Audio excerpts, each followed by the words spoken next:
প্রকৃতি এমন একটা জিনিস, সব প্রকৃতি সবাই উপভোগ করা সম্ভব হয় না। গ্রামগঞ্জে যারা বসবাস করে তারা হয়তো সর্বস্তরের প্রকৃতি উপভোগ করা সম্ভব। যেই গাছটা দেখতে পাইছেন, জহির ভাই যেই গাছের ফলটা ফাললো, এটা কি ফল? কে কে জানেন? এই গাছটা কি গাছ? কে কে জানেন? কমেন্টে জানাবেন। বিশেষ করে গ্রামগঞ্জে যারা বসবাস করে সর্বস্তরের প্রকৃতি উপভোগ করা সম্ভব হয়। এমনিতে কথাটা বলি নাই, বাস্তবে কথাটা বলছি। কেন?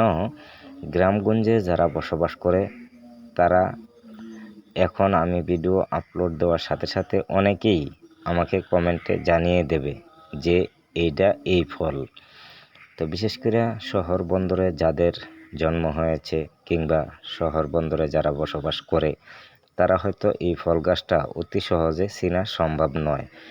কেননা প্রকৃতি এবং ফল গাছ এমন একটা জিনিস, হয়তো যারা চাষ করে কিংবা গ্রামগঞ্জে বসবাস করে তারা কিন্তু অতি সহজে এই ফলের নামটা বলে দিতে পারবে। আর যারা শহরে বন্দরে বসবাস করে তারা কিন্তু সহজে এই ফলের নাম বলাটা তাদের কাছে সহজ হবে না। কেন? দেখেন, এই যে ফল গাছটা দেখতে পাচ্ছেন, এটা এমন একটা ফল, মোটামুটি একটা মহিলাদের আকর্ষণীয় ফল। শুধু মহিলা নয়, পুরুষদের জন্য আকর্ষণীয় ফল, কারণ বছরে একবার ফলটা আসে। এটা কি ফল জানাবেন?